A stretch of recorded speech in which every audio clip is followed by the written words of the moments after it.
Namo tassa bhagavato arahato samma sambuddhassa. Namo tassa bhagavato arahato samma sambuddhassa. Namo tassa bhagavato arahato samma sambuddhassa. As you all know, we were discussing Yavakalapi Sutta, a sheep of barley. So, a very interesting one, where Buddha starts the sutta with two similes. One, how a group of people come and smash or strike a certain amount of barley. Because of that continuous striking, those barley becomes quite smashed, completely powdered, because these people are having flails in their hands, and not just one, altogether 7 people coming and smashing. And Buddha give this simile to explain us how the sense impingement, eyes with the sights, ears with the sounds, nose with smells, tongue with the taste, body with tangibles, and mind with mind objects, whenever go through certain interaction, so it can torture the mind. It can be a burden to the mind. It can be a distraction to the mind. And we ourselves purposely think about the past and the future. That also becomes another burden. So likewise, mind is going through a certain amount of disturbance, a kind of a torturing process. If we are not properly know how to handle this sensual interaction. Next, Buddha gives another simile, that is where the battle between the Sura and the Asura, and during that the Devas, the Sura, won the battle, and what they did was they captured the king of the Asuras, Vepachitti, and taken him to the Sudhamma, that is the assembly hall, and he was bound by 5 places. An interesting thing is, this bondage is not something physical, but it is entirely mental. Whenever this Vepachitti thinks Devas are righteous and the Asuras are unrighteous, I better stay with the Devas, then his bondages are released. But on the other hand, he being Asura, he may most probably think Devas are unrighteous, Asuras are righteous, I'll free from the Devas and go back to the Asura realm. In such situation, his bondage become further tightened. So therefore Buddha emphasizes, so this bondage is entirely dependent on the thought, and therefore it is very subtle. Further he highlights, even subtler is the bondage of the Mara. And now Buddha explains how we are being bound by the Mara by explaining 5 possibilities. Those are very, very subtle, and we are now going through each one of them. And first one is called imagining, conceiving. We conceive there is a person here, there is a self here, and things are permanent, things are satisfactory, and likewise we have some wrong understanding, and based on that we have various imaginations. So those imaginations can cause ourselves to think in many different ways. All that becomes a reason for us to get bound by the Mara, what we call as Manyita. Then we discuss about the second one, that is called Injita. As a result of the sense desires, as a result of various different kinds of craving, desires, again and again our mind get attracted to various things. It may be to a sight, to a sound, to a smell, taste, any kind of a tangible object, or even any sort of a thinking. The 5 chords of sensual pleasure is quite common. We being in the sensual realm, our mind again and again get distracted to various sights, sounds, smells, tastes, and tangibles. But unfortunately, even when they are not that prominent, still we can't keep our mind quiet, mind in a relaxed, cool, quiet mood, we again and again get distracted to various thinking. We like thinking. So that is another area that we were discussing, the fourth aspect, that is the proliferation, the fourth one. So we are addicted to some sort of ongoing thinking. We can't keep the mind in a very quiet mood. Rather, we allow it to go on and on, thinking in an obsessive way. And we derive certain amount of delight from that. Papancha paja.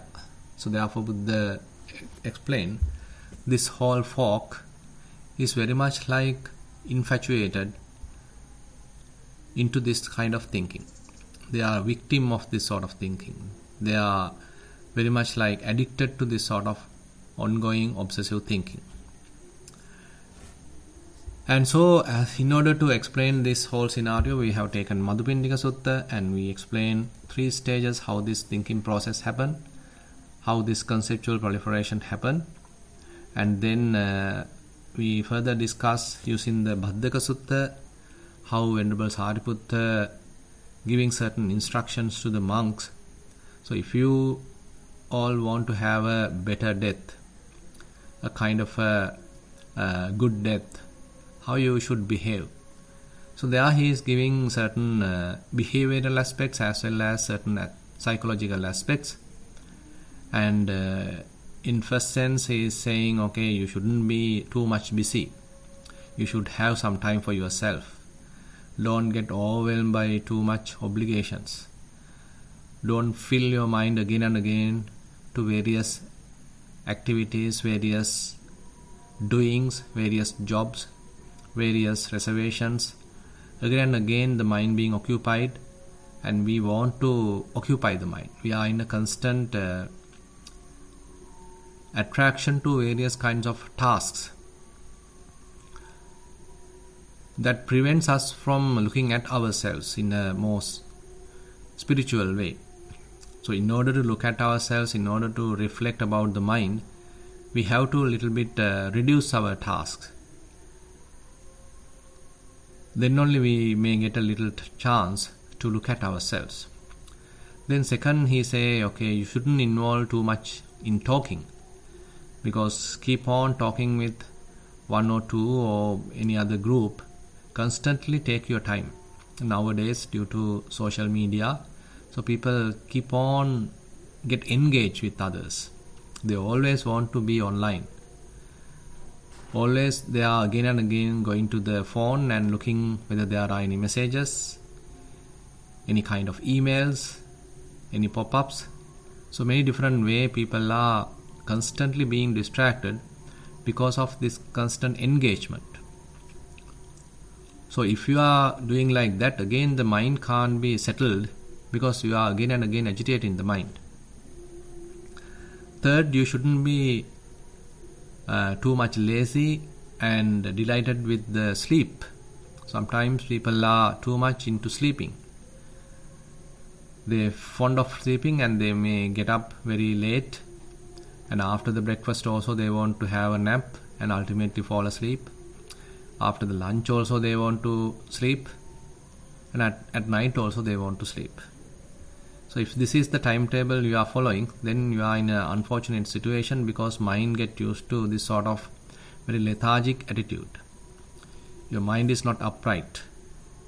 So that is also something that Buddha or Venerable Sariputta asked the monks to avoid. Then he says, do not delight in too much of company, because sometimes people really like to be socialized and they get together and partying and dancing and always want to be in a pub. So likewise people are having some sort of another way to enjoy. So too much involvement with social activities, partying and being together with many others. In such situation also you are losing your time, so that you are unable to have a seclusion. On the other hand, delighted in bonding, have certain very close intimate relationships, and you are bonded with one or two people, and without them you can't even live, again and again you are thinking about them. You are so attached to someone or to a very few people. That also can be a burden situation to the mind.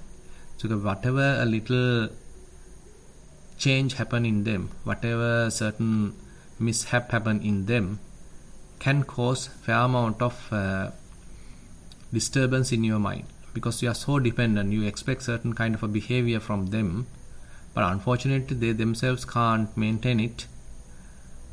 As a result of that, you become in a trouble, because you are so attached. You are expecting certain behavior. That is another risky area. And since you are so attached, you can't let them go. You can't lose them. You get into kind of piya vipayoga dukkha. Whenever they depart, whenever they go away, you suffer because you lose your loved one. And the sixth one is more appropriate for this discussion, that is the proliferation. So don't get involved with or don't delighted in sensual or conceptual proliferation. As I already mentioned, so if one is delighted in conceptual proliferation, you are addicted to thinking. You again and again get into thinking process, and mind doesn't have any kind of a rest. Mind is too much into obsession, and you are not getting any break into the mind. So therefore, Venerable Sariputta concludes, the creature who devoted to proliferation, who is delighted with proliferation, has failed to attain Nibbana, the unsurpassed security from bondage. But on the other hand, if you are able to free from conceptual proliferation using various mechanisms, either your behavioral aspects, you are not promoting any kind of these already said situations, you are maintaining certain amount of morality, you are giving certain amount of time for yourself, not too much involved with talking, not too much socializing, not too much into the social media, and you are not delighted in the sleeping. And on the other hand, you don't have too many intimate relationships, and you have a certain amount of independence. And now you are able to look at yourself, and now you are taking certain action to reduce thinking. And if you are continuing in such kind of a development process, so then you may be able to abandon proliferation, who finds delight in non-proliferation. So your preference is for the quietude of the mind, calmness of the mind, relaxation of the mind. And he may be able to attain Nibbana, which is the complete freedom from all different kind of bondages. So unsurpassed security from bondage. And then we take Sakka Pancha Sutta, which is coming in Digha Nikaya. So using that also we talk about another relationship, that is where how the various concepts and various kinds of man-made compact objects, and when we take them as it is, as certain objects, using their different given names, different labels and attributed value, and those actually can become a cause for us to think. So papancha sanya sankha can become a reason for vitakka. So these different language components, different concepts, different man-made objects, various manufactured products, all are in a way we can say products of people's thinking, and they have a kind of a possibility to stimulate thinking. So that goes in a different direction. So as a result of this, actually we can come to a very interesting relationship. So I'll come to that in a minute. And let me take another little sutta, which is in the Sutta Nipata Attaka Vagga, called Kalaha Vivada Sutta. In this Kalaha Vivada Sutta, very interesting relationship Buddha reveal in one of the verses. Na sanya sanyi, na visanya sanyi, nopi asanyi, na vibhuta sanyi. Evang sametassa vibhoti rupang, sanya nidanahi papancha sankha. So the important statement I want to highlight is this sanya nidanahi papancha sankha. So perception, certain little sanya, little nimitta, little kind of signs, actually it can be a cause, it can be the root for different kinds of concepts. Papancha sankha, different kinds of concepts are born out of different signs. So that's another very important theory actually. So sanya, even though it is translated as perceptions, actually the meaning of sanya is even more primitive. Say for example, you have your son, and when you know certain demarcations, when you know certain signs, so he is tall, he is fat, his eyes is like this is how he comb his hair, and his complexion is like this. So likewise you pick certain signs from the son, so his appearance. So the next time you saw a group of people, then you are capable of recognizing son, because there may be various other children. Among those children, using the pre-stored signs, you are able to recognize. So this is the very primary function of the sanya. Sanjanati. Sanjanati literally means that you recognize. But in order to recognize, you are using the nimitti. You are using certain artifacts. You are using certain kind of marks, signs. So those signs, those marks are helpful for you to successfully recognize a certain individual, certain object, whatever language. So many different ways we do continuous kind of a recognition. So the sanya literally means these signs, these very little components, these very little marks, signs. And once you pick those signs, once you tackle those signs, then there is a kind of a very quick comparison happening within the mind to match it or to map it to the already stored whatever the idea. Okay, then you recognize, this is my son, this is my daughter, this is my father, this is my mother, this is my president, whatever it is. So likewise, so these signs are very primitive. And when these signs are present, actually it can further develop, it can further fabricate it to a level of language, to a level of certain words, to a level of certain grammar, ultimately to a language. And to compare to people, to compare to instances, to compare to phenomena.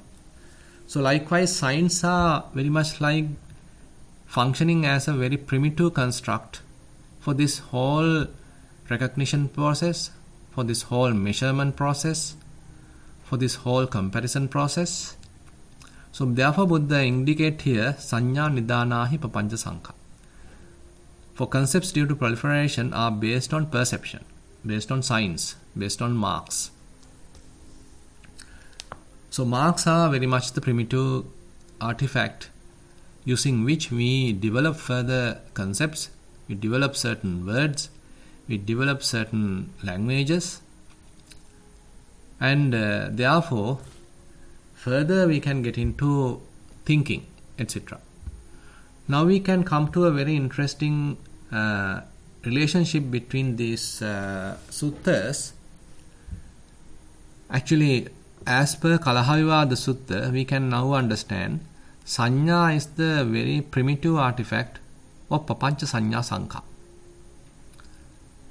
So papancha sanya sankha means various kinds of concepts, various reckonings, various designations, or various kind of language constructs, linguistic conventions. So we need to express our ideas, we need to express our views, we need to express our experience. So in order to express our experience, we are using these different artifacts. We are using these different reckonings. We are using many different concepts, designations, languages. But when we are constructing them, we use very primitive signs. We use very primitive sanya. So, as per Kalahavivada Sutta, now we can understand one relationship, Sanya Nidanahi Papancha Sankha. For this Papancha Sankha, Sanya Sankha, so Sanya is the root, Sanya is the very basic fundamental cause. And through the Sakkapanya Sutta here, we understood this Papancha Sanya Sankha can become a reason for vitakka, reason for thinking. Because when these artifacts are available, when these concepts are available, when these languages are available, when these different designations, various reckonings are available, it promotes thinking. Using them, we are thinking. Without concepts, we can't think even. Without a language, without any kind of a way of concepts, we can't even think. So, in order for us to think, Papancha Sanya Sankha is providing us that necessary components. So, this second relationship is as a result of the Sakkapanya Sutta. Through that, we can derive this interesting relationship where thinking, thoughts are based on concepts. Then through Madhupindika Sutta we learned, so whenever thoughts are going on in the mind, so the mind has some dynamic capacity to multiply it, to diversify it, to divert into many different directions. It may happen purposely, maybe at one level, but at another level we lose our control and ultimately become a victim of that conceptual proliferation. Papancha Sanya Sankha Samudacharanti. So that very person become a victim of that obsessive thinking. So that is what we already discussed using the Madhupindika Sutta. So thinking, vitakka, when it is multiplied, when it is diversified, and when we lose our mindfulness, lose our control, ultimately completely overwhelm the mind. Now you can't stop thinking. You can't stop worrying. Even though you understand, okay, it has gone, it is already done, it has already happened, but still again and again mind picks that kind of a topic and again thinking. And one can become depressed, one can end up with anxiety. All these mental disorders are even possible because of this kind of obsessive thinking. So you can see a very interesting relationship here. So various very little signs we pick, and then using which we are creating various concepts. Using those concepts we start thinking, and ultimately we become a victim of that drawn type of thinking. So this interesting relationship is something that we can keep in our mind. So you can see how relevant is Buddha's teaching when he is telling about the Indriya Samvara. So when Buddha purposely asking monks, okay, monks, you should maintain certain amount of Indriya Samvara, sense restraint. So whenever you are looking through your eyes, don't take too many signs. Don't look at very interesting kind of attractive marks in a particular situation. Say for example, someone is looking at another person. So if there is a beauty in that person, so the other person start looking further about those beautiful signs.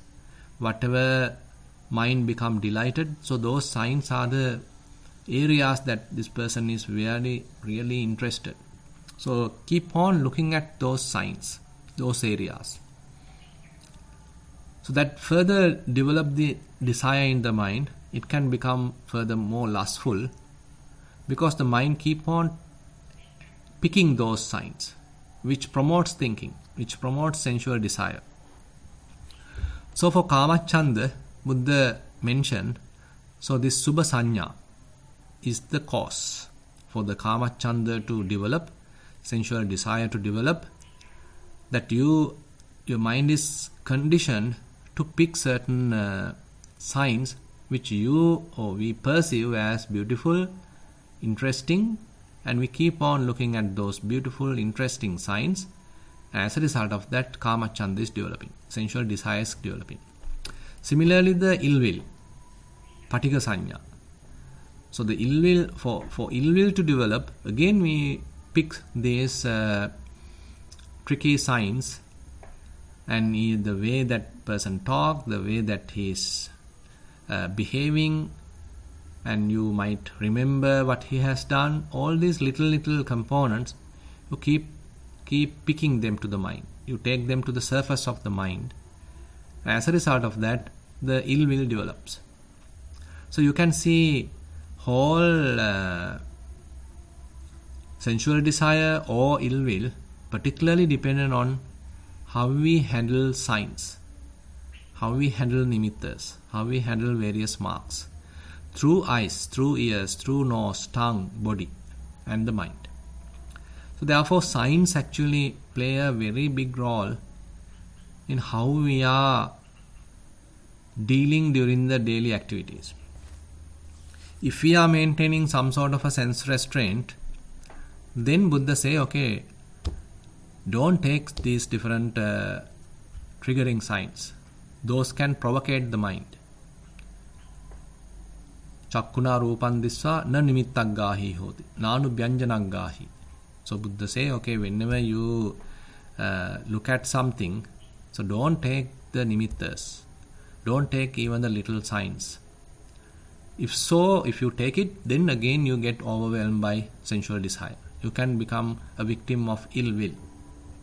So his advice there has a very philosophical, very psychological meaning, and now only we understand what a prominence is there for these signs, these little things. We don't see immediately the certain kind of a relevance, but when we derive this kind of a relationship, we can understand. So why he is asking us to maintain sila, why he is asking us to maintain indriya samvara, guarding your senses. Even though the senses are available, they are healthy, and you are rich, you are capable of looking at any sign, any sight, any film, any Netflix, any whatever thing, or you are capable of looking at YouTube, you are capable of listening to various music. All these things are available, readily available nowadays, but you have to suffer. You are the ones allowing the mind to get obsessed, get polluted. And so whenever we keep on looking at these things, we again and again start thinking and ultimately end up with obsessive thinking. And interestingly, this can even happen in the wholesome way also, because we thought only this is unwholesome, but even in the wholesome way, sometimes we keep on thinking on a particular wholesome subject. Say, for example, you are thinking on Dhamma, but thinking on Dhamma is beneficial than thinking of any other lustful or angry type of a object, because Dhamma has some kind of a cleansing ability. It gives certain inspiration to the mind. It calms down the mind. But at another level, you should be able to stop even that. So it happened to Venerable Anuruddha, as recorded in the Anuruddha Sutta in Anguttara Nikaya. At one time, he was thinking about certain aspects of Dhamma. He was thinking that this particular Dhamma is only quite relevant to one who is with less desires. And this Dhamma is relevant to one who is fairly mindful, not for one who is unmindful. Then this Dhamma is quite relevant to one who is with a samadhi, with a fair amount of concentration, collectedness of the mind, but not a one with distractions. Again, he is thinking that this Dhamma is for a one who is upright, who is energetic, not for a one who is quite lethargic. On the other hand, he is thinking, okay, this Dhamma is for a one who is quite intelligent, who is quite wise, not for a fool. And again, he is thinking, okay, this Dhamma is for a one who is contented, not for a one who is completely unsatisfied and keep on asking this and that and has endless desires. But this Dhamma is for a one who is capable of being content. So all these are very, very interesting, quite valid observations by Venerable Anuruddha. Now he keep thinking on these lines. And then Buddha came to meet him and he added the eighth one. That is the most interesting one. And he said, Anuruddha, this Dhamma is for a one who is delighted in non-proliferation and not for a one delighted in proliferation. So this is the most prominent, very interesting eighth scope that Buddha added to Anuruddha's exploration, and using which he was able to stop everything altogether. His mind became quiet, and ultimately he became an arahant. And actually later Buddha explained these all eight interesting phenomena to the monks. So with respect to the eighth, he is saying, this Dhamma is for a one who delights in non-proliferation, who takes delight in non-proliferation, not for one who delights in proliferation, who takes delight in proliferation. And he says, whenever one's mind is inclined towards cessation of proliferation, and his mind settles down, and then proliferation is no more there. Mind become very quiet. Mind experience some kind of a quietude, experiences some kind of a stillness, calmness, relaxation, not burden. Its clarity improved.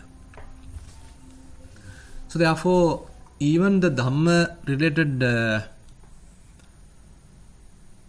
thoughts at one level we should be able to abandon. There may be a purpose thinking about the Dhamma, you can derive that benefit, but when you are capable, when you are mature, we should be able to keep it aside as well. And now we come back to the say another area that Buddha already discussed in the Yavakalapi Sutta. Asmiti bhikkhave papanchita metang. Ayang ahang asmiti papanchita metang. Rupi bhavissanti papanchita metang. Arupi bhavissanti papanchita metang. So likewise Buddha mentioned in this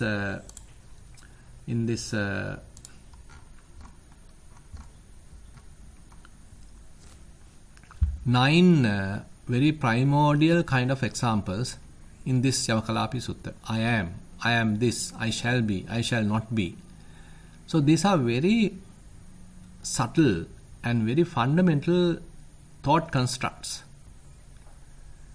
And using these very fundamental thought constructs, we start propagating, we start multiplying, we start developing to a very high level, fairly conceptual, fairly fabricated way of thinking. Interesting thing is, even these very subtle, very fundamental thought constructs, Buddha say, is possible. One side is because of this prapancha. So we are discussing these 5 possibilities. One is because of the manjana, that is the imagination. Second one is because of the craving. Third one is because of some sort of palpitation, kind of a spandana, that means some sort of a agitation in the mind. And the fourth one is because of the prapancha. So the mind has that diversification, mind has the capacity to diversify, to multiply into many different directions. So spreading out to various directions. So that is a quality in the mind. So as a result of that, so these kind of very subtle self-centered thinking can happen. So therefore, I am is a proliferated thought. I am this is a proliferated thought. I shall be is a proliferation related thought. I shall not be is a proliferation related thought. I shall consist of form. I shall be formless. I shall be percipient. I shall be non-percipient. I shall be neither percipient nor non-percipient. All these are sort of proliferation related thoughts. So this is another aspect that Buddha is talking. So the mind has that capacity to very quickly diversify into many different directions. So that can be a reason for I making to happen, I-centered thinking to happen, selfish kind of thinking to happen. So it's a kind of a disease in the mind. Papanchitam bhikkhave rogo. It's something to cure. Papanchitam bhikkhave gando. So therefore Buddha mentioned, okay, it is like a tumor in the mind. So very subtle, very vicious. So whenever this tumor is operating in the mind, it keeps on promoting thinking, keeps on promoting very diversified, spreading out type of thinking. You can't predict from which direction the mind will think. It is going on this direction, that direction, to the past, to the future. So likewise, very randomized kind of thinking. And papanchitam bhikkhave sallang. It's a kind of a dart. So keep on torturing the mind. Again and again spreading out, again and again diversified. So mind loses its restful state. Mind loses its calmness. It may be experiencing certain amount of inner calmness, inner silence, but whenever this conceptual proliferation is activated, again it loses that silence. So therefore in this Yavakalapi Sutta again, Buddha advised for the monks, whoever the practitioners, okay, you should restrain yourself. I live with a mind free from conceptual proliferation. So that's the advice. So basically, avoiding any kind of conceptual proliferation becomes one of the very important aspects of vipassana meditation. Through samatha you can do it, but only for a temporary situation. Say for example, you are practicing Buddhanusati. At first we are using certain concepts. We recognize Buddha's qualities and again we remind them. So mind become quite happy, very calm, free from sense desire, free from ill will. So mind is now developing certain kind of clarity. You feel happy, you feel relaxed. And further we are promoting the samadhi, concentration, and ultimately we can take it to just one quality to which you are really attracted, to which you really appreciate, and using that particular quality you can attain certain kind of samadhi. Again and again say you are reflecting the arahant quality of the Buddha. Buddha is the one completely free from all the defilements. Even in secret he hasn't done any kind of unwholesome activity. His mind is so pure. As a result of that, he is worthy of all reverence. He is worthy of all the different giving, respects. So this is the quality of the arahant. So again and again you are reflecting the arahant quality. Now ultimately you can stop thinking and your mind completely absorbed to this sort of quality. This is also interesting. This is how we are developing samatha meditation. So at first we use certain concepts and ultimately we allow to fade away the concepts and you develop certain amount of samadhi. But the unfortunate thing is, once you get up and you start engaging with various other activities, again mind start proliferating. Because your calmness, your silence, your concentration is only limited to that sitting, only limited to that engagement with that meditation. But once you get up, once you get involved with other activities, mind get back to that old habit of thinking. But on the other hand, in vipassana meditation, one is be mindful and he is developing constant awareness, what's going on in the mind. And whenever mindfulness indicate, okay, this fellow is going back to the old route, is going back to that old habit, then you should capable of understanding what's going on in the mind, and you already develop certain kind of insights, maybe through anapanasati, through elements meditation, through vedananupassana, or even in chittanupassana. So you are having certain amount of insight. So as a result of those insights, you are able to understand the impermanent nature of these thoughts. You are able to decenter from this thinking process rather than being coupled with this thinking process. You can step out of this thinking process. You can look at thoughts as mere thoughts. And you have the capacity to completely have an entirely different vantage point. Even though mind thinking, you are not the person who is thinking. Even though there are thoughts, you understand there is no thinker, and you are not the owner of the thoughts. And mind may have the capacity to think, but you don't need to get attached to it, you don't need to get agitated by that. You are decentering, you decouple. And as a result of that, the mind loses the grip, mind loses the strength, mind loses the food, because you are not pumping the necessary energy, necessary raw material for further thinking, and ultimately mind stops out of raw material. You are not pumping any lust, you are not pumping any lustful thoughts, you are not pumping any lustful signs, you are not pumping any ill will. So all the defilements are slowly calming down. So as a result of that, mind stops thinking. So when mind is developed to a fairly higher level, that your mindfulness is fairly good, very sharp, and the mind's clarity is also very sharp. So even when a thought arises, you are able to recognize it. So therefore mind doesn't go to a very high level or overwhelming level of thinking, because the mind's sensitivity is really improved, and you are able to recognize the thinking process at very primitive level, early stage. So you have the capacity to look at it quickly and step out of it, stop promoting it, calming down the mind. Or you can simply even look at the appearance and disappearance of these thoughts. They are impermanent characteristics of these thoughts, and again the non-self aspect of these thoughts.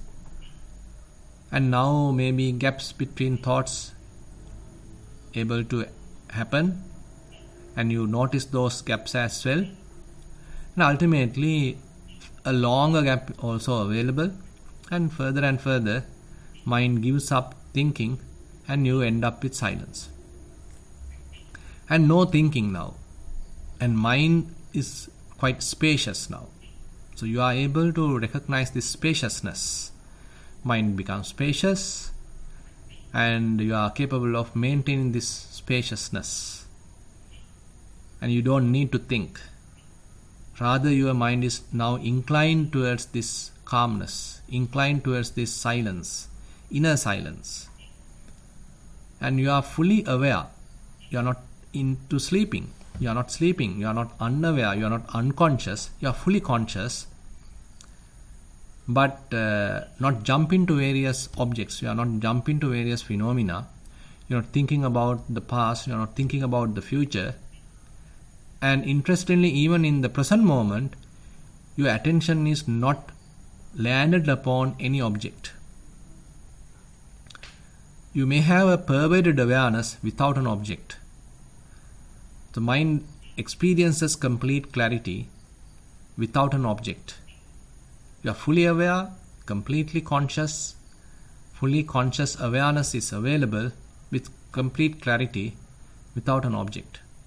So likewise, with the fair amount of vipassana practice, again and again you may be able to develop a kind of a capacity to calm down the mind, relax the mind, quieten in the mind, let go of thinking.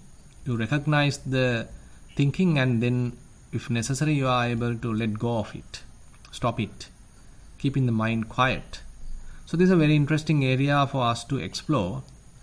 And if our minds are inclined towards that kind of a inner stillness, inner calmness, inner quietude, and you start enjoying that, so that then we can say, okay, we are getting closer to Nibbana.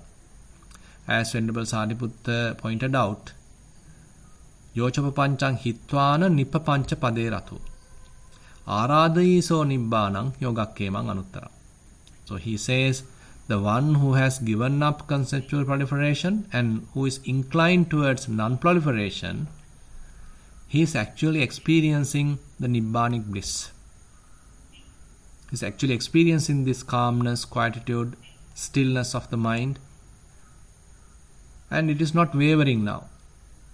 You are simply plunged into that very quiet, relaxed awareness.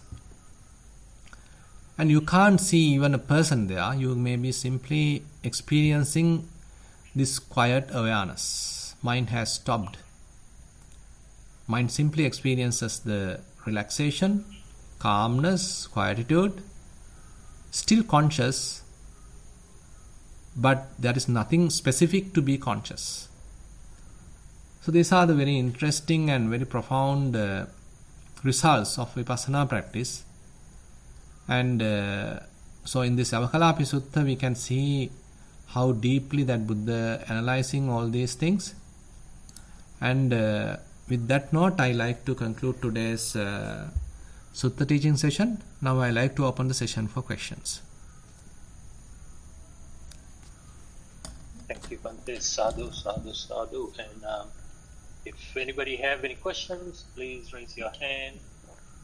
Then ask your question. Thank you.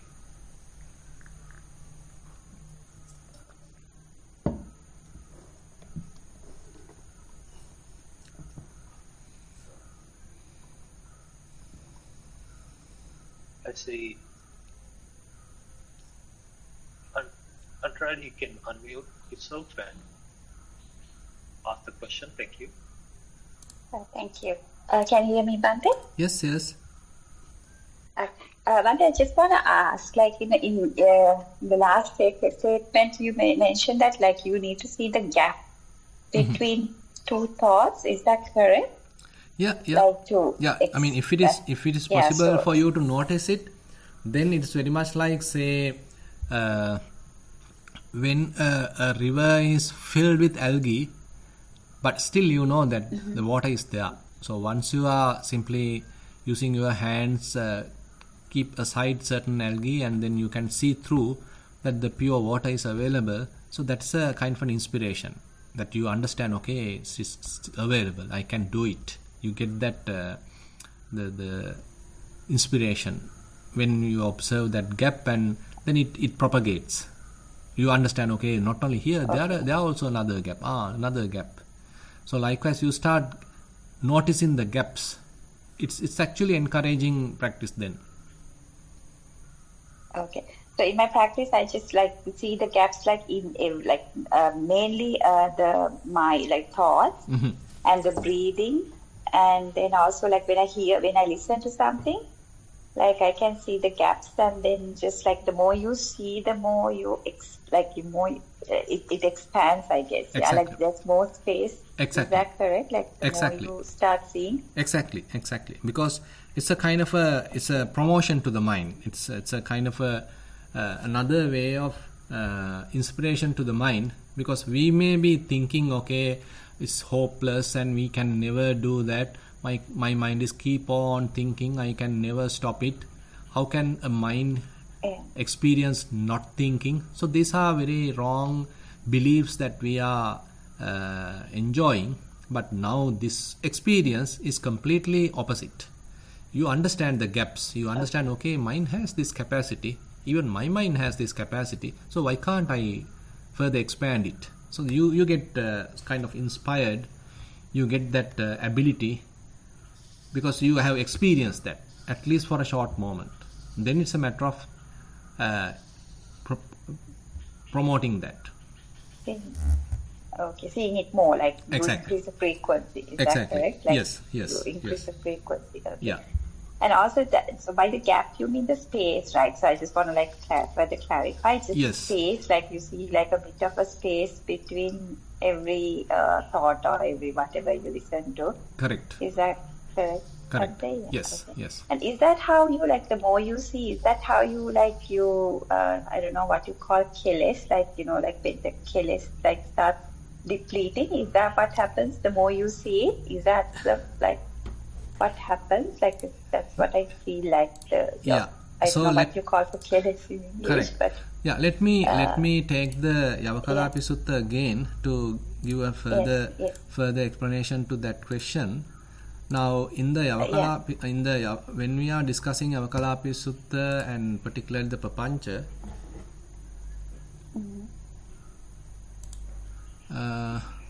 give me a second. Again, it failed. So I want to show this. What's happened?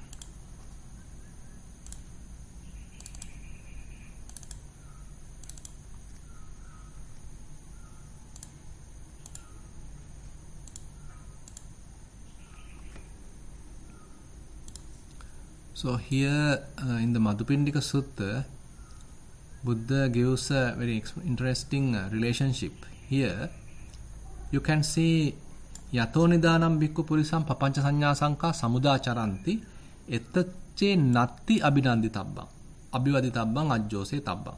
Now there are, previously we were interested of getting all marks, signs, and then promote thinking and then ultimately end up with conceptual proliferation. But now you are doing kind of an opposite activity. Your mind is not picking the signs, your mind is experiencing the gaps, your mind is experiencing the spaces, and it is also further propagating, and space become now connected, and now you experience long spacious area. So mind's spaciousness become longer and longer. So as a result of that, now proliferation is not available. Conceptual proliferation has stopped. So what is the result? Esevanto raganusayanam, esevanto patigahanusayanam, esevanto ditthanusayanam, esevanto vichikichanusayanam. So Buddha lists all the different kinds of anusay. Because all the defilements are very easy to notice now. All the defilements are very easy to notice. Different tendencies are very easy to notice because mind is spacious. So assume that you have a completely dirty cloth, and even when another drop of dirt is available in the cloth, it's very difficult to notice because it's already very dirty and very cloudy. But assume the cloth is completely pure, completely say white. Even a single drop of ink, even when a mosquito landed upon it, you can simply notice it because the background is very, very white, quite spacious, quite clear. Same thing with the mind. So often we are maintaining the very clear, calm, quiet mind. The moment it starts thinking, the moment various defilements are appearing, you can easily notice them. Then you can keep it aside. You can promote that clarity of the mind. You can promote that purity of the mind. So therefore Buddha highlights here. So maintaining fair amount of clarity of the mind, maintaining the purity of the mind, maintaining the quietude of the mind is a way of abandoning defilements. Okay, so that's what we need to do. Just see that the frequency increase. The more you see, the more it gets clear and depletes the defilements. Exactly. Correct. Yes. All right. Yeah. Thank you, Bhante. That's all I want to clarify. Thank you. Okay. Yeah. Thank you for that question. And yes, Saga, you can ask your question. Thank you, Bhushan. Thank you, Bhante, for the Dhamma sermon today. Yeah. Bhante, I just want to clarify with the word, if my understanding is correct. You mentioned the signs, like the primitive signs, the sign. Mm-hmm. But the sign will eventually, the way we pick up them is like in terms of the nimitti and sanya. Correct. These are the signs. Correct. Yeah? Mm-hmm. Correct. And then also in Paticcasamuppada, that is the contact. No. Contact happens later, because contact, we can say chakkuncha padicca rupeja uppacca chakkuññana tinnan sangati passu. Now here the very primitive level of passa, the contact, actually I have to go to another level. Now say contact consists of two levels. One is called paticca sampassa, the other one is called adivachana sampassa. At the paticca sampassa level, it is only the physical contact. Say eye and the form, that also through the light. So the light rays has collided in a particular object, and then through that a reflection happened to the eyeball and it is landed upon the retina. So this is the physical level contact. But that alone is not enough for us to recognize. So that recognition part happened at the second level, what we call as the adivachana sampassa. So now we are giving a meaning. Now we are trying to map it with our old experience. Now we are trying to recognize it. Now for this recognition part, it's an entirely mental process.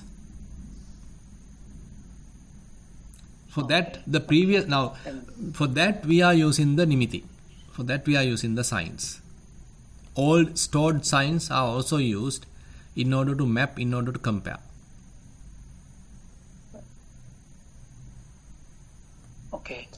Okay, Bhante. All right, I understand it now. But yeah, in terms of the contact, I think I will listen to a bit more again. And right. So, Bhante, the second part is that I think the previous person also a little bit touched on that. So during a Vipassana meditation, the memories coming into my mind, let's say the old memories. Mm-hmm. So they are also, can I say the memories are also signs?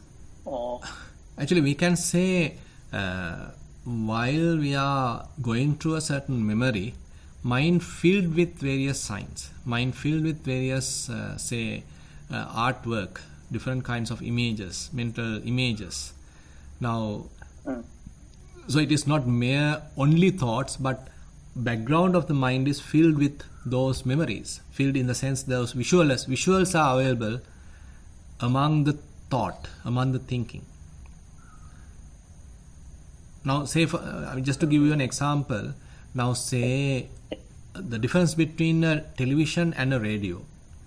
So in the radio we only get the sound, in the television we get sounds and the images.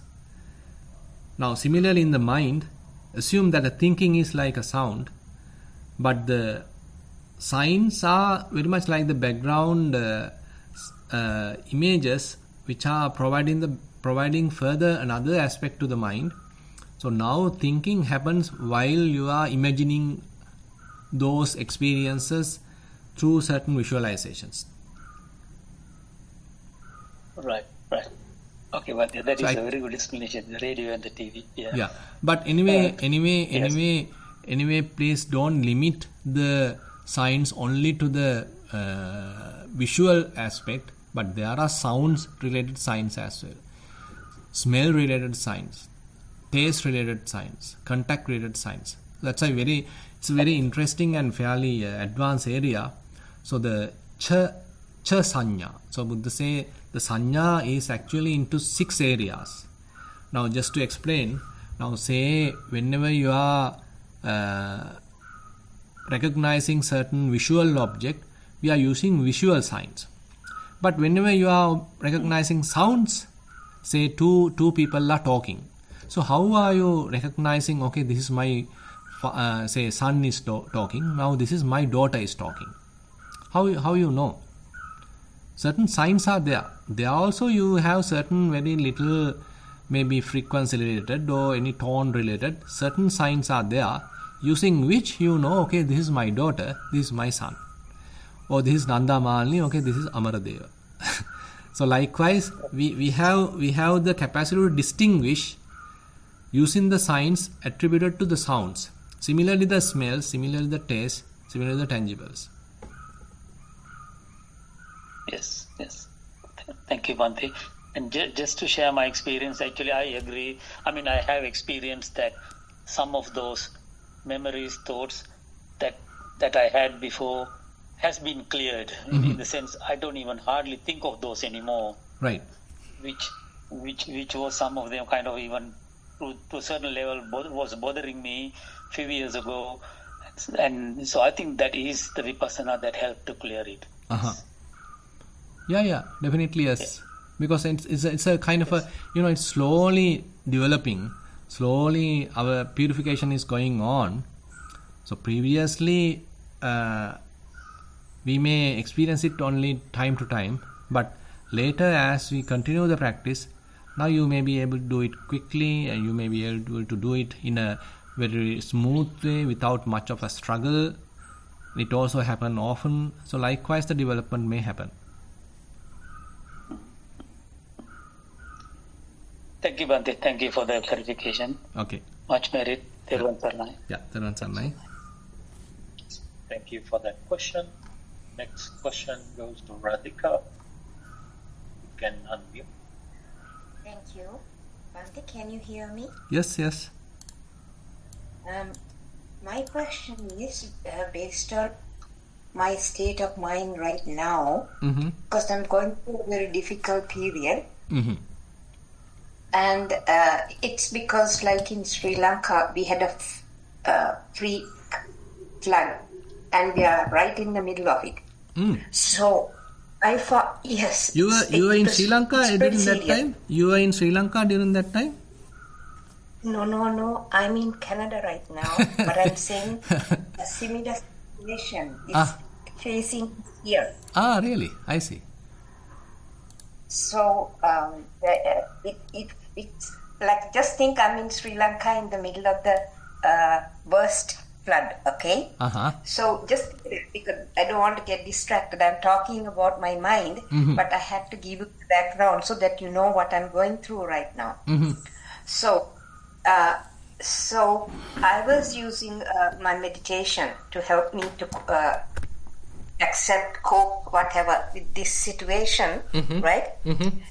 And I found that with my meditation now, when I didn't have anything so traumatic, I could do longer hours of sitting meditation and be calm for 45 minutes even sometimes, some days, right? Normally I do, normally the maximum is 45 minutes. If not, I do 30. I do the walking, and I do a lot of Iriyapata, right? But I found right now, in the midst of all these things, the Iriyapata is the best for me. That when I'm doing that, sandbagging, lifting boxes, doing whatever has to be done, my mind is not having any fear, not agitated. I'm focused in doing whatever I have to do to save property or save lives or whatever, right? So I'm much better at coping with it, the situation, with either walking, Now, during it's always something to do with Iriyapata, because I feel I'm helping also, right? Okay. But even if I'm by myself,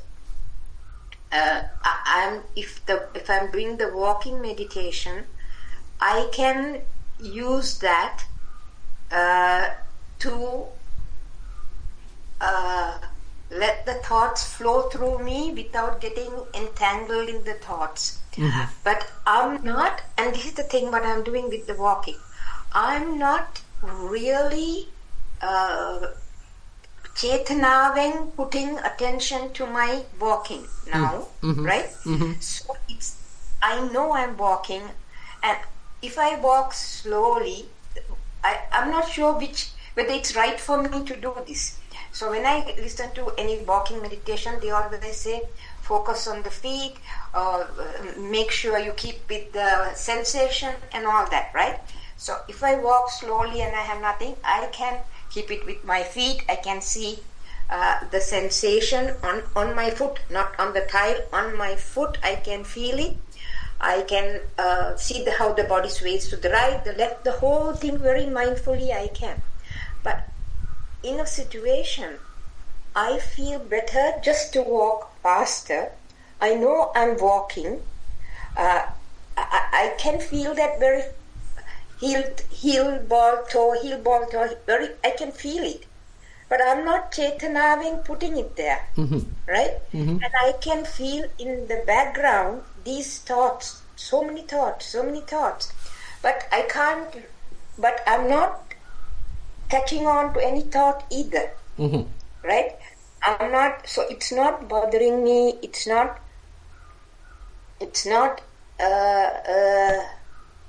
causing any strife or agitation. And the thoughts are just coming and going. But if I try to sit down and meditate, these thoughts come and they bother me. So is it right that I can use a different medication at different time? What is the best thing to do if you're in the midst of the worst storm?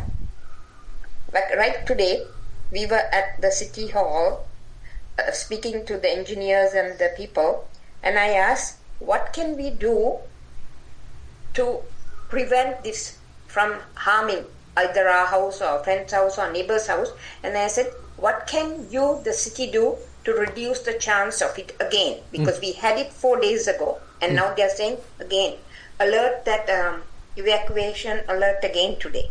And they told me, so now for me, just so that you know, it's in the evening. That for you it's early morning. For us it's pitch dark now because it's the clouds and all this kind of stuff, and it's late in the night.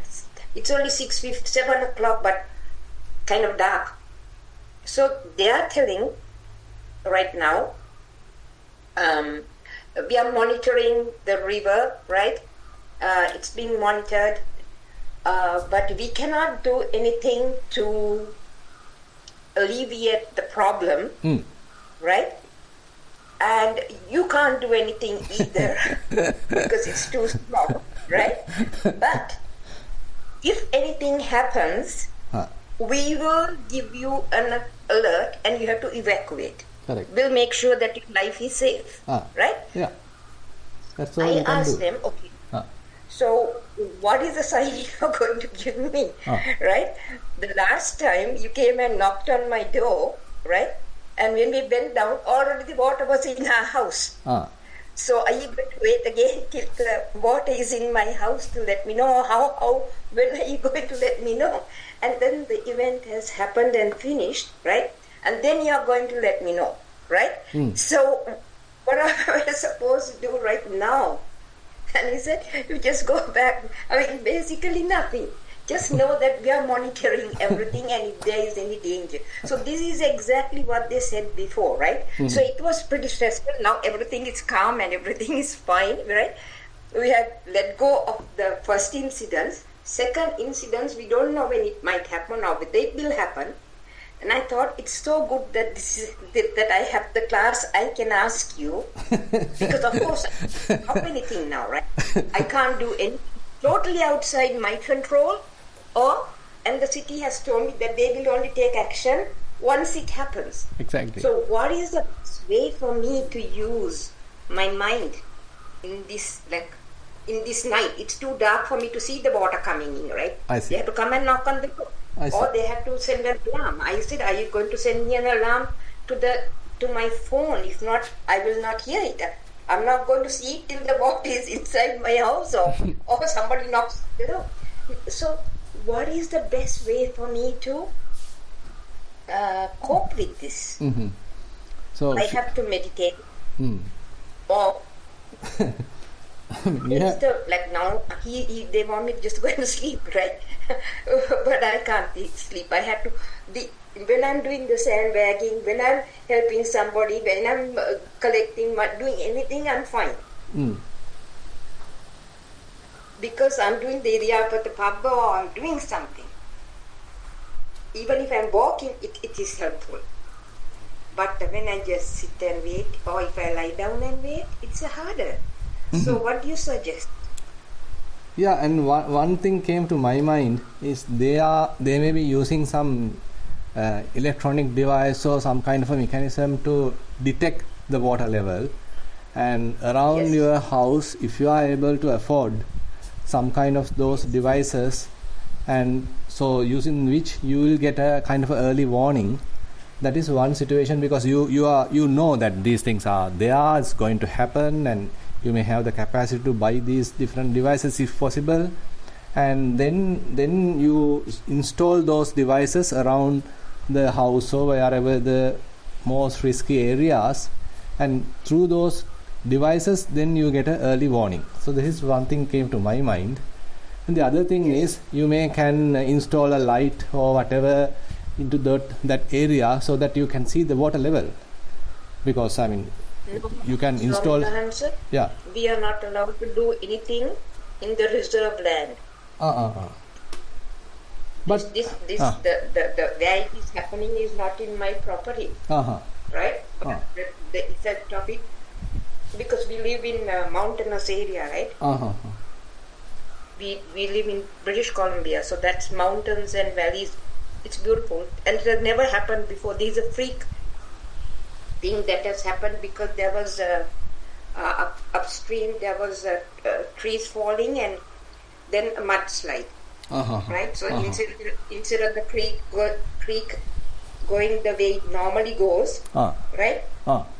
It started going through. It broke the bank and started instead of, if it went the normal way, as it has in all the past, I don't know, 20-30 years, nothing has happened. So instead it starts going through your front and backyard. I see. In another way, it makes an island of every house, right? Around the houses. So that these are very unusual thing, not a thing that happens normally. But our rules are that we can do anything in our property, but not in the forest. That's the city's problem. So that's the thing. Why I said, what can I do in my property, and what can you do in your land? So that's the thing. So they can't do anything till something happens, right? Yeah, that's the thing. You have to take certain. Yeah. So this. Okay. Stop. Okay, you are keep talking. So basically, so few things. So this is one thing came to my mind. The other thing is the evacuation. You should be ready to evacuate at any given place. That we are ready. Because that's the only thing possible. That seems to be the situation right now. Yeah. So that's fine. We are all those things have been done, right? Because that's the bit I can do. But what can I do for my mind? that's this different thing. So that was my question, because right now there is nothing I can do more. Because by being worried, by thinking too much, will it solve the problem? So you need to argue yourself. No. That's the thing. Oh, okay. That's the thing. So it's a kind of a natural thing, and even though you think, it doesn't add anything to the situation other than you end up with anxiety. So adding the problem, you are complicating the problem by adding too much thinking.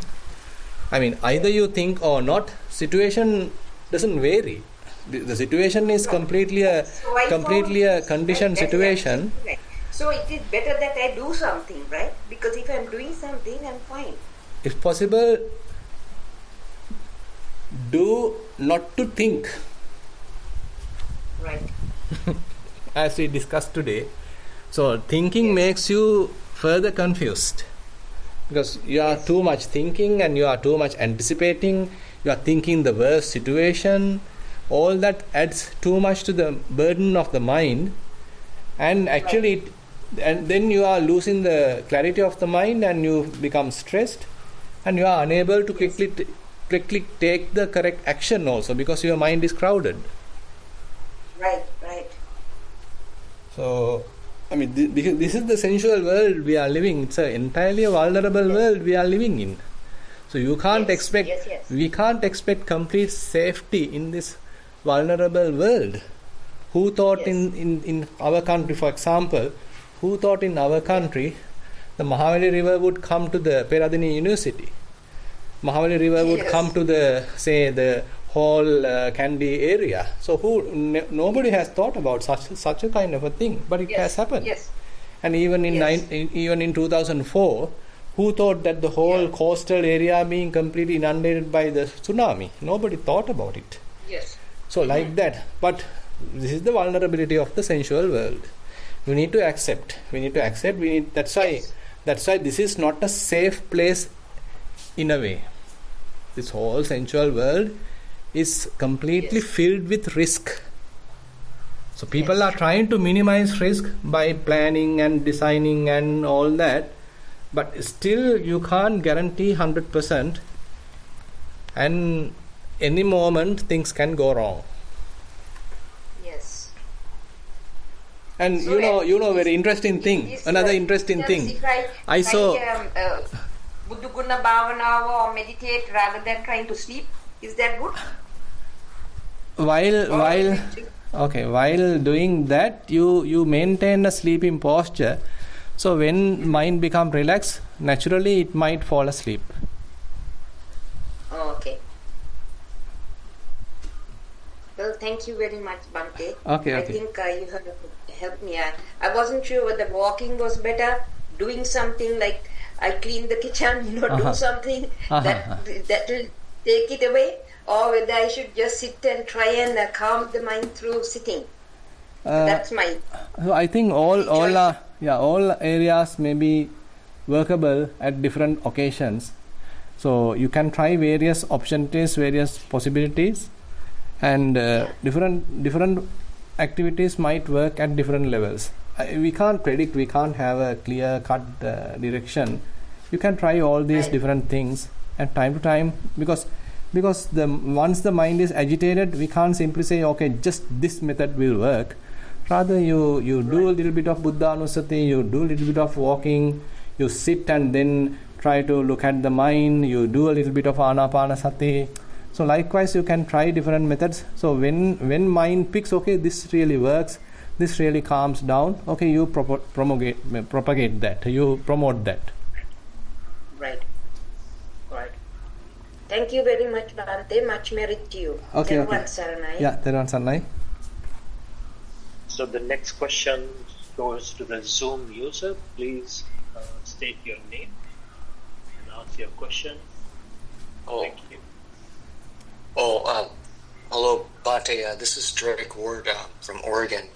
Thank you for this call. I had a question about restraint. Like when the mind, like when you know you're about to go from like say overeating or like eating at the wrong time of the day, it's like this like recurring pattern, like you know you're going to do something that's going to cause you suffering, but you do it anyway. It's like, how do you intervene before you take that action? Like, how do you develop that capacity to practice sila better, you know? Yeah, I think this is what we call as the kind of compulsivity in the mind. So we are kind of driven to certain activities in a compulsive way. Now, in order to recognize it, we need to have a fair amount of mindfulness. So the mindfulness practice really helps us to recognize these compulsive behaviors, these kind of addictions, these kind of latent tendencies operating in the mind. So why my hand constantly go to the phone? Why my hand going again and again to certain food? Why am I selecting a particular brand? Why am I looking at certain kind of say movies? So likewise, we are in a way doing a kind of a self-exploration to understand our habits. Our habits are there. Sometimes they are quite harmful. Now, as you said, so this is a kind of a habit that most people are having. Whenever they feel kind of stressed, they eat something. And their way of releasing the stress is getting into this kind of an eating. And ultimately they can end up with, different disorders also, eating disorders also. It can end up with certain too much fat and all that unnecessary problems. So one way that you can understand the repercussions, consequences of this activity, if you keep on allow the mind to involve with that, your health problem is another area. You may end up with certain health issues. You can warn the mind. So purposely restrain yourself. Okay, I'm not going to do it. You are having a kind of a determination. You can determine it for a one day. You can determine it for another day. Like that, you can expand it further and further. Okay, for 2 days I'm not going to do it. For 3 days I'm not going to do it. So likewise, we are strengthening the mind in a little by little, so that it gives us certain strength. Okay, yes, I can do it. Yesterday I did it. Why not I can't do it today? Let's do it today also. It gives a kind of a capacity to the mind that I can do it. You get that feeling then. Oh, thank you. Yeah, that makes sense. With regard to sense restraint, with say bodily feeling that's more internal, not like a something pushing you from the outside, but just like pressure on the inside of your body, and it's like very strong impingement. It just keeps going on and on. It feels like I was intrigued by something you said the other day about noticing the most subtle thing, and then also I had a question about metta. Is there something to do with the heart and metta it's more than just may all beings be happy, may all beings be free? Yeah, I think yes, because we usually start with ourselves. We need to have a certain amount of self-compassion towards ourselves, because when we are in a conceptual way, we also an individual. Others are also individuals, so we can't ignore ourselves. So we need to look after ourselves, we need to take care of ourselves. So I have to love myself, I have to look after the health of the body, all that. So therefore you are giving fair amount of prominence to yourself, and so have some metta propagated to yourself. Okay, may I be well, may I be happy, may I be free from suffering, may I attain Nibbana, may I be free from all the defilements. So likewise, you are kind of infusing certain amount of self-love. You accept, currently I am not perfect, but you have, okay, I need to progress, I need to further develop. So I love myself, I know I can develop, I have the capacity. So likewise, slowly you are uplifting yourself. Actually, Buddha gave a very beautiful simile. In our countries there are large elephants. Sometimes they go and fall onto a well. So it's very difficult for them to come out. They struggle again and again, and sometimes villagers also come and help them. So likewise, ultimately with lot of effort, they come out of it. So likewise, Buddha say, okay, you understand the situation of the mind, you understand the kind of the defilements currently available, but slowly try to recover, slowly try to correct yourself. Have certain amount of self-compassion, give some time, and continuously make an effort. Then slowly you can see a kind of a progress.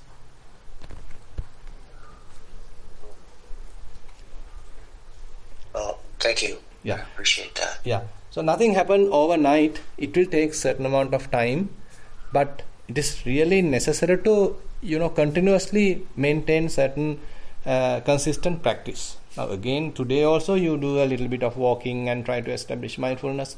Tomorrow also you do a certain amount of walking and establish mindfulness. If possible, do a sitting, again develop a certain amount of mindfulness. So you are incorporating the practice into your daily schedule. Then it's naturally you are developing. It's not immediately things are happening, but you are taking certain mindfulness practices into the daily routine. Then slowly mind strengthens itself. Yeah. Okay. Thank you very much. Okay. You're welcome. Very good. Thank you for that question. Next, Dhammatilaka. Yeah. Mahakila. Sorry. you can ask the question. Avasara Swami Vansa. Yeah, Theruvan Sannai. Thero Swami Vansa. I don't have a question, but it's more like an observation, and it's just to sort of reinforce my idea of the practice and have a more general overview of it. Right. So now that we have learned all the suttas and we know that non-proliferation is one of the goals that we aim towards, and it's one of the more important goals. Gets you to Nirodha Sanya. You understand this is part of the way to Nirodha Sanya, and it's important. It's very important. But now that you know the goal is non-proliferation, the mind will want to go, I know the goal is non-proliferation, so let's get to non-proliferation. But the fallacy is here. You can't do that because getting to non-proliferation is a proliferation by itself.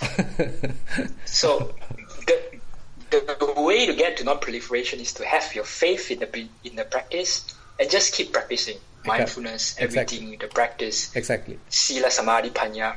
Yeah, everything. And just have faith and let it take its time. And then you come to another paradox as well. You put in the effort to do that, but during doing that, you put in no effort at all. It's a paradox. Exactly. It's very hard to. Exactly. It's like when you do the practice, but while doing the practice, you put in no effort at all. Correct. In the beginning, maybe you put in a lot of effort to tell yourself, yes, stop proliferating. Correct. This is not healthy. And then we get to a certain point in time, we don't proliferate anymore. Even that has to be let go, and we just let it happen, and we just let it roll by itself. Correct. You trust your mindfulness and you let it happen. Is there anything wrong with this idea of no, I fully agree because at the beginning we need effort. At the beginning we need certain amount of willful intervention. Willfully we are practicing, because at first there are a lot of defilements and the hindrances are powerful, and we need to uplift ourselves with lot of effort. But at another level we understand, okay, now mind is little quiet and it's getting better. Now definitely we should manage the effort. We should be able to understand the necessary amount of effort what we need to exert. If we are putting the same amount of effort, then mind can't calm down, or it can even become restless, because we don't know how to maintain the necessary amount of effort. And as you said, further practicing of vipassana then become very smooth and a very natural process. So the moment that you start to try to do something willfully, it can be a hindrance. So rather than doing, now you are simply encouraging just being. Just be. Don't do anything, just be. So just enjoy the just being, not doing anything. So likewise the practice is going through certain phases, I would say. Immediately you can't do this, and later once you go through this whole different phases, you come to this very interesting phase where you are not promoting doing, rather you are promoting just being. Okay, just be. Let things happen. You are not interfering. You allow things to happen naturally. Even thoughts are coming in the mind, but you are not interfering. Simply you step out of it, and you allow things to naturally cease. Then you enjoy that calmness. You enjoy that complete quietude, because you are not doing anything. You are not adding further turmoil into the disturbed water. Like you simply allow things to settle naturally by not doing. Yes, Swami. I think this would be one of the hardest ones, because sometimes you're not sure, and then you doubt yourself, and then you go, maybe I should, put in some more effort to stop these things from coming up. But then you get into a struggle of whether you should stop the proliferation purposefully or just let it happen on its own. And there's this struggle. There's always this internal struggle, Correct. Yeah, I mean that is possible, because sometimes we need certain effort. We need to purposely intervene, but at another level, we shouldn't interact or we shouldn't intervene. So how to decide? So we can't have a kind of a very hard and fast rule to maintain. Rather, the available mindfulness at that time, available wisdom at that time, using which we have to decide, okay, am I going to intervene or am I going to step back? Simply allow things to happen. When should I intervene? When should I step back? So that totally depend on the situation, and at that particular time, what our mindfulness and wisdom would say.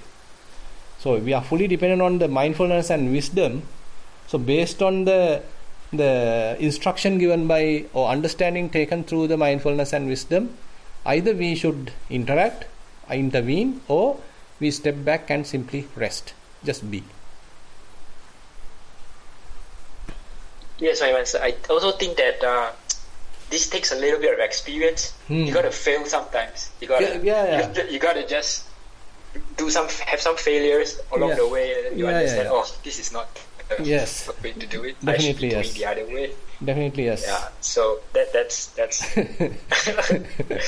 yeah. I think this failure is I don't know. Sometimes it's a little bit naughty in a sense. What to do? We are with good intention. Even the failure happens. Okay, it's not something really a disaster. It may have certain repercussion, but we can admit it and we can learn from it. Yeah, I think the safety net for this failure is that at some point in time the failure is not, like you said, catastrophic. It's small, it's minor, but it's still a failure. Yeah, definitely yes. But failure will give us failures will give us an indication. Okay, this is the area I need to fine tune. These are the areas I need to further develop. These are my weaknesses. So likewise, it gives us an opportunity for further development. Yes. I find a failure very interesting because it kind of have it has a repercussion, because now that you're mindful, you know what everything is linked together. Why is it happening and everything. So you're not afraid of this failure. You're more like these failures are your learning steps, and you do. The thing is, I think the reassuring thing is you do learn. Correct. You do learn from all these failures that you have met. Exactly. That's all I have. Okay. Hope now you are completely healthy. Yes, my answer. All good now. Thank you. Okay. Thank you for your help to get in there. Okay. Very good. Thank you so much for that great question, Dhamma. So next question goes to Thero. You can lower it. Unmute and ask your question. Thank you. Also, answer. Yeah. My question is mainly in the first. I think I missed this part when you explained today in the Sutta teachings. You said the signs, like probably, I don't know, maybe I missed, what in the Sanya, you said something about signs. So, like the first sign. So, what can you, is that something I missed? I wasn't sure what you tried to mean there. Like, what's the sign also? Is it the first thing that it's Sanya? Say, as I given an example, assume that you have a couple of your friends. So among many people, how you recognize your friend? Okay. You have certain signs. You know, okay, he has a beard.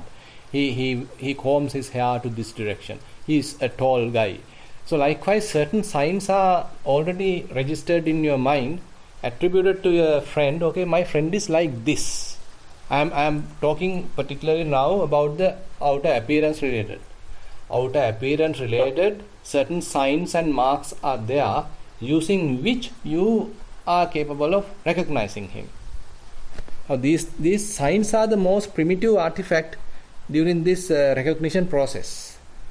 And once we pick these signs, once we notice these signs, then these signs are kind of compared with respect to an old information, stored information in the mind, and then we do a kind of a recognition process. Okay, this is this fellow.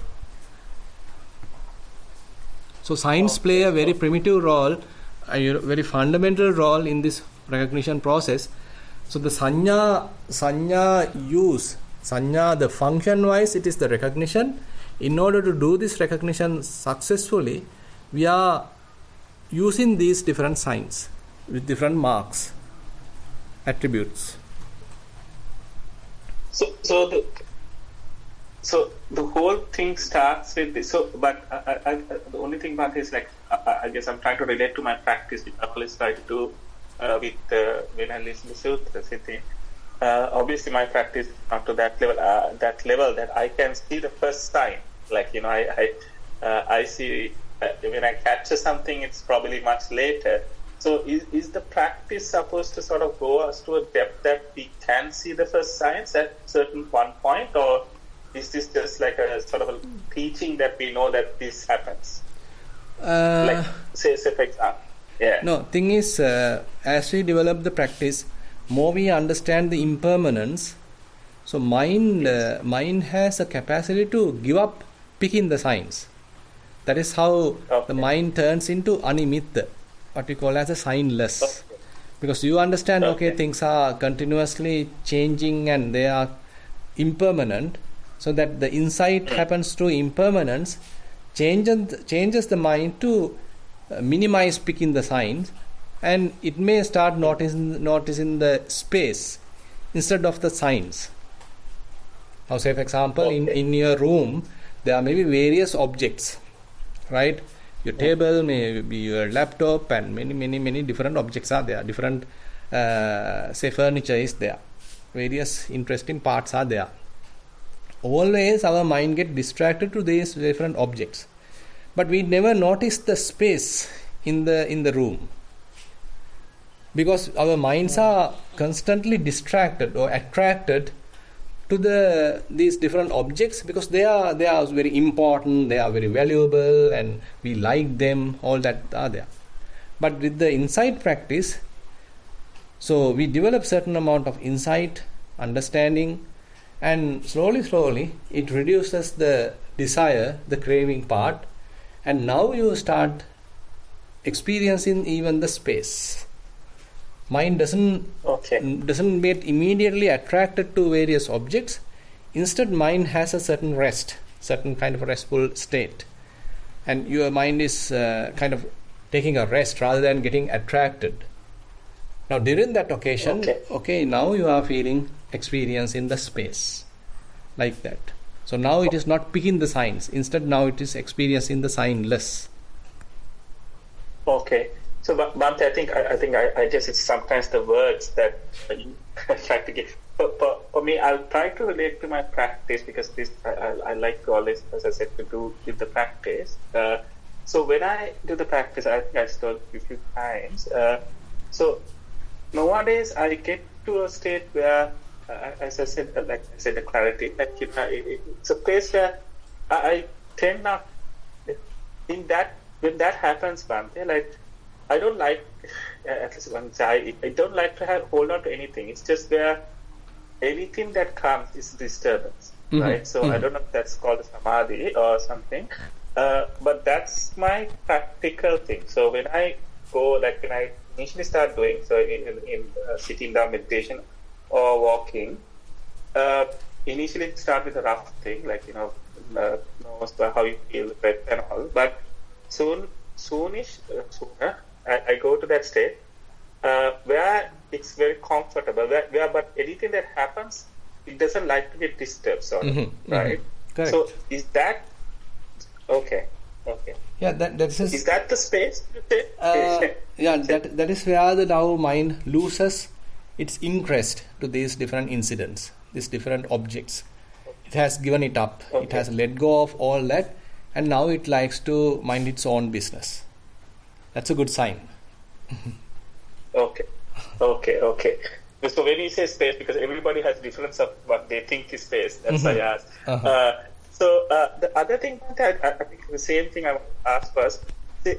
This is probably a good and a bad thing as well. In a sense, I'll say why I think this again. So when I listen to you, like in this, say, like even some half an hour or whatever, when I listen, I go into a space if I can. I don't get disturbed, right? And I close my eyes and just listen to the Sutra teachings, right? But what happens during that time is soon I go into that mode again, right? And then problem is I can't listen to it. It just that I'm not saying it's you, like just the teaching itself becomes a bit. So then it feels sleepy, right? So should I not do that and have my alertness because I want to listen to the Sutta teachings? Because you have to listen, right? You can't be in that space all the time, right? That's what I'm trying to say. Like, how would you balance it? Like, because if you go to a quiet space and suddenly it just feels you need to let go and you feel like very calm, right? But that's normally when you do practice or something. I don't try to get disturbed and do other things. I sometimes listen to Sutta teachings and all that where I can go to a quiet place, right? So do I not do that when I want to do something like that? Or when you want to practice, don't listen to various other things. Just practice. And when you are listening, you take the inspiration, you take the instruction, and then you switch to the practice. So do one at a time. Okay. Because anyway, Sutta teaching or Buddha's teaching is entirely for this non-clinging, not attachment. So it is complete freedom of the mind through non-clinging. So that is the purpose of the whole Buddha's teaching. So therefore it is not something counteracting. So through the Sutta teachings, through the Buddha's different explanations, if you feel, okay, this is what I need to do, you got the point, you got the message, okay, close the TV, you close the whatever the teaching, and you just practice and enjoy the freedom. Okay, I understand what you're saying. Okay. Because I was worried, like because sometimes I know when the samadhi doesn't get balanced, that you feel sleepy, right? Mm-hmm. So because that's when you go. So I wanted to understand how to come out of it, sort of. Like, do you open your eyes, or like, because you want to practice as well, but you don't want to in like half an hour or something. You don't want to sleep, right? Mm-hmm. That's what I wanted to understand. Mm-hmm. So, in that sort of situation, do you open your eyes so you get alert again? So you no problem. Force your mind to become alert. You can use different techniques. So if you find the practice is leaning towards kind of a lethargic, very lazy, drowsy state, you have to take an action. Yeah. Because it's necessary to maintain kind of sharpness of the mind, awareness of the mind. Yeah. Opening the eyes, so maybe at that one point, if I open my eyes or do something, that's okay. Yeah, right? should be okay, because it is that where you find certain action is required. I better avoid allowing the mind to get into a kind of a pitfall. So I better take an action. Okay, you open the eyes again, come back to the senses, and be aware. Okay, I am alive. This body is breathing, and something like that. But anyway, don't do it often, because you have to kind of allow the mind to relax, allow the mind to calm down. And again, if you start agitating the mind, it will never learn how to go through a very subtle state, because our minds are used to agitation. So we constantly agitate the mind and keep it awake. But that is not the way to do. How to minimize agitation but still keeping it awake. I think that's the problem, but I think that's so used to this agitation of the mind, right? You feel like when you get to that state also that's wrong. That's the thing. That's good that many merits Bhante for giving that. Right? Thank you, man. Okay, I think we have spent almost 2 hours today. I think now it's time to... Correct. Yeah, so we'll wind up the session here, and all the discussions and all the teachings, all the practice that we have done, we were able to accumulate fair amount of merits. We share these merits with all the celestial beings, all past relatives, and whoever in need of merits. And we wish these merits help us also to understand the Buddha's teaching and to live it for the best of our ability. We'll use the traditional verses. Ettavatacha amhehi sambatang punya sampadang sabbe deva anumodantu sabba sampatti siddhya sabbe bhuta anumodantu sabba sampatti siddhya sabbe satta anumodantu sabba sampatti siddhya akasattha bummatta deva naga mahiddika punyantang anumoditva chirang rakkantu sasanang chirang rakkantu desanang chirang rakkantu mamparang idang vo ñātīnaṁ hotu sukitā huntu ñātayo idang vo ñātīnaṁ hotu sukitā huntu ñātayo idang vo ñātīnaṁ hotu sukitā huntu ñātayo imina punya kammena māme bāla samāgamo satang samāgamo hotu yāva nibbāna pattiyā idamme punya kammang āsavakkaya vahang hotu sabba dukkha pamuncatu.